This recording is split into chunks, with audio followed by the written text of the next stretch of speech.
Jai Hind students. So today we are going to start the new chapter.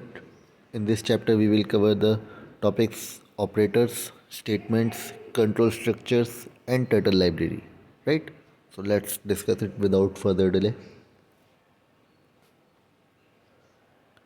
Okay. So first introduction to Python. What is Python? Let's see. Python is a high level programming language. As we already discussed, Python क्या एक high level programming language होती है. It is easy to learn and has simple syntax. Python क्या है, easy to learn है, मतलब इसमें coding करना बहुत आसान होता है और इसका सिंटेक्स जो होता है काफ़ी सिंपल होता है. Right. Python is widely use for making games, websites and apps. Python का वाइडली यूज़ हम किस लिए कहते हैं? गेम्स बनाने में, वेबसाइट बनाने में और एप्लीकेशंस बनाने में. Okay. Now next thing is Python operators. What are the Python operators? Okay, so operators are used to perform operations on values. मतलब operators क्या होते हैं? जो values पर operation perform करते हैं उनको हम क्या बोलेंगे? Operators, right? Now operators को हमने 3 categories में divide किया majorly. First category is arithmetic operators. Okay, यहाँ पर हम plus, minus, multiply, divide, right, इस टाइप के ऑपरेशन दो वैल्यूज़ पर परफॉर्म करते हैं. रिलेशनल ऑपरेटर्स बेसिकली यूज़ होते हैं दो वैल्यूज़ को कंपेयर करने के लिए, राइट. जैसे greater than, equals to, less than equals to, such type of value compare, such type of comparison of value. Third is logical operators. Logical operators में आपके 3 ऑपरेटर आते हैं, एंड, और नॉट. इनका कहाँ यूज़ होता है ये हम आगे देखेंगे, राइट.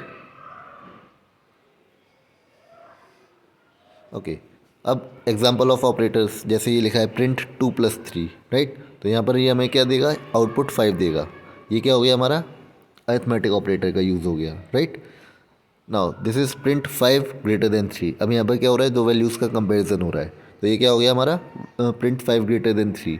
5 हमारा, 5 की वैल्यू क्या होती है? 3 से ग्रेटर होती है. तो इसका आउटपुट क्या आया? हमें ट्रू आया, राइट. तो ये क्या हो गया हमारा? रिलेशनल ऑपरेटर्स हो गया, राइट.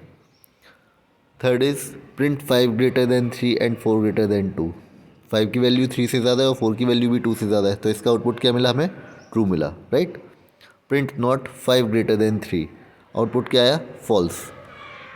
5 की जो वैल्यू है, 5 3 से बड़ा है, प्रिंट नॉट लिखा है ना ये, तो क्या 5 है जो हमारा वो 3 से बड़ा नहीं है? 5 हमारा 3 से बड़ा होता है, तो इसकी वैल्यू हमारी क्या आई? फॉल्स. तो ये क्या हो गया हमारा? लॉजिकल ऑपरेटर हो गया. एंड और नॉट बताया था ना, नॉट ऑपरेटर है ये, है ना. Okay. Now Python statements. Statements क्या होते हैं? Statements are instructions that Python can execute. मतलब ऐसे इंस्ट्रक्शंस जिनको पाइथन क्या कर सकता है? एग्जीक्यूट कर सकता है. उनको हम क्या बोलेंगे? Statements, right. So what are the statements? Statements, these are the instructions that Python can execute. अब इसमें एग्जांपल देखते हैं इसके. जैसे लिखा है प्रिंट स्टेटमेंट, राइट. तो प्रिंट स्टेटमेंट में हमने क्या लिखा? Print hello world. ये क्या करके देगा हमें? प्रिंट स्टेटमेंट हमें आउटपुट देगा ये, है ना. असाइनमेंट स्टेटमेंट, ये क्या होता है? किसी वैल्यू की वैल्यू हमें असाइन करके देता है, राइट. प्रिंट स्टेटमेंट हमें किसी वैल्यू का आउटपुट देता है. असाइनमेंट स्टेटमेंट हमें किसी वैल्यू को किसी वेरिएबल में वैल्यू को असाइन करके देगा, right. Next is indentation. Indentation क्या होता है? It refers to spaces at the beginning of a line. Python में जब भी हम कोई कोड लिखते हैं उसके बिगिनिंग, लाइन की स्टार्ट होने से पहले जो भी स्पेस होता है उसको हम क्या बोलते हैं? इंडेंटेशन. इसका यूज़ कहाँ पर होता है? It is use to define block of code. मतलब कोड, जब कई कोड एक दूसरे से कनेक्ट होते हैं, मतलब इंटरलिंक्ड होते हैं, तो उनको हम क्या बोलते हैं? Block of code. तो इंडेंटेशन का यूज़ किस लिए हम करते हैं? कोड ऑफ ब्लॉक को डिफाइन करने के लिए, राइट. इफ़ एग्जाम्पल देखते हैं. इफ़ 5 ग्रेटर देन 3, अगर 5 की वैल्यू 3 है, 5 की वैल्यू 3 से ज़्यादा है, तो क्या प्रिंट कर देगा ये ऑटोमेटिकली? 5 is greater then 3. तो ये क्या हो गया? एक इंडेंटेड ब्लॉक का एग्जाम्पल हुआ, राइट. ये होता है हमारा इंडेंटेशन.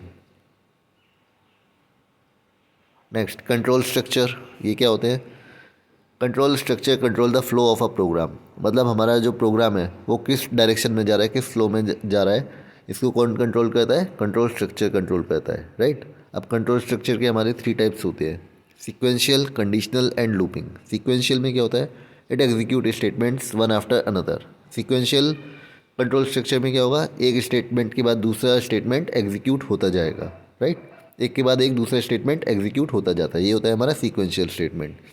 कंडीशनल स्ट्रक्चर में क्या होता है, execute statement based on condition, मतलब आपको इसमें सर्टेन कंडीशन दे दी जाती है, आपका एक ही स्टेटमेंट इंक्लूड हुआ, उसके बाद वो अगर कंडीशन फॉलो करेगा तो उसका रिगार्डिंग नेक्स्ट स्टेटमेंट को क्या करेगा, ये एग्जीक्यूट करेगा, अदरवाइज नहीं करेगा। मतलब इसमें एग्जीक्यूशन डिपेंड किस पे करेगा, हमारी कंडीशन जो गिवन है उस पर। लूपिंग क्या होता है, repeats a block of code, मतलब हमने कोई लूप बना दिया, लूप इन द सेंस मतलब एक स्टेटमेंट हमारा एग्जीक्यूट हुआ, उसके बाद हमारा सेकंड स्टेटमेंट एग्जीक्यूट हुआ, मतलब ये हमारा स्टेटमेंट तब तक एग्जीक्यूट होता रहेगा जब तक हम एक सर्टेन कंडीशन पर नहीं पहुंच जाएंगे, तो ये क्या होता है, लूपिंग होता है, right. One after another same statement क्या होते जाते हैं, इसमें रिपीट होते जाते हैं, this is called looping. Okay, now conditional control structure, ये क्या होते हैं देखते हैं। First is if else statement. Okay, if else statement क्या होता है, जैसे सपोज आपका एज दिया है 18 है, राइट। अगर आपकी अब हमने यहाँ पर लगा दिया if statement, if age is greater than equals to 18, अगर एज क्या है 18 या उससे ज़्यादा है तो प्रिंट क्या कर देगा, यू कैन वोट। और अगर आपकी एज 18 से कम है तो क्या प्रिंट कर देगा, ये यू कैन नॉट वोट। तो यहाँ पर क्या स्टेटमेंट यूज़ हुआ हमारा, इफ़ एल्स स्टेटमेंट।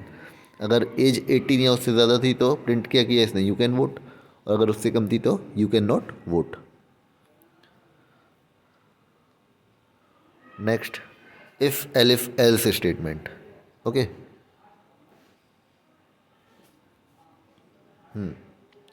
इसमें क्या होता है देखते हैं। Used when there are multiple conditions, अब उसमें तो एक ही कंडीशन थी, अगर इफ़ एल्स में अगर 18 था तो उसने वोट, 18 या 18 से ग्रेटर था तो प्रिंट किया उसने यू कैन वोट, और अगर 18 से लेस था तो उसने क्या प्रिंट किया था, यू कैन नॉट वोट। अब इसमें क्या होता है, मल्टीपल कंडीशंस होती हैं, एक कंडीशन नहीं होती, कितनी कंडीशन होती हैं, मल्टीपल। अब सपोज जैसे मार्क्स हैं 75, अगर मार्क्स की वैल्यू 90 या उससे ग्रेटर है तो ये क्या प्रिंट करेगा, ए ग्रेड प्रिंट करेगा, राइट। अगर मार्क्स एलिफ मार्क्स क्या, यहाँ पर हमने क्या यूज़ किया, elif, elif marks greater than equals to 75, अगर मार्क्स 75 या उससे ग्रेटर है, राइट, तो ये क्या प्रिंट करेगा, ग्रेड बी। अब मार्क्स अगर 75 भी नहीं है और उससे कम है तो ये एल्स कंडीशन में चला गया, तो ये क्या प्रिंट कर देगा, grade C, right. So this is the example of if elif else statement. Nested if statement, अब नेस्टेड इफ स्टेटमेंट का मतलब क्या होता है, जैसे आपका नेस्ट होता है उसमें जो आपका तिनका होता है वो एक दूसरे में लगा हुआ होता है, कनेक्टेड होता है, इंटरकनेक्टेड होता है। सिमिलरली जो नेस्टेड इफ स्टेटमेंट होता है उसमें भी क्या होते हैं, an if statement inside another if statement, मतलब एक इफ स्टेटमेंट के अंदर दूसरा इफ स्टेटमेंट लाई करता है, उसको हम क्या बोलते हैं, नेस्टेड इफ स्टेटमेंट।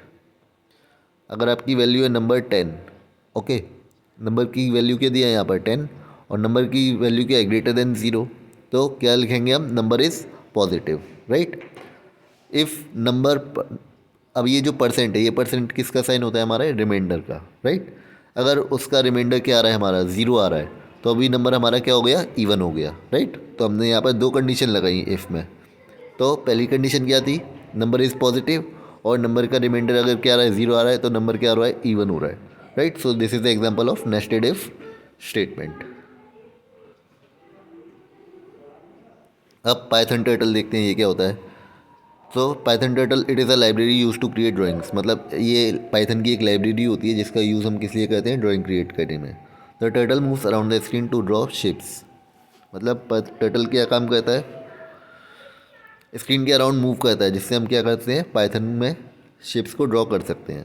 अब इसकी बेसिक कमांड है क्रिएट टर्टल ऑब्जेक्ट, तो इसकी हमने क्या किया, create turtle object T turtle dot turtle, ये क्या है, इसकी कुछ कमांड्स हैं। अगर हमें मूव फॉरवर्ड क्रिएट करना है टर्टल ऑब्जेक्ट तो हम ये कमांड यूज़ करेंगे, राइट। अगर हमें मूव करना है टर्टल ऑब्जेक्ट को फॉरवर्ड डायरेक्शन में तो हमने क्या लिखा, टी डॉट फॉरवर्ड। अब ये 100 क्या है, 100 स्टेप्स, राइट, ये मूव करेगा।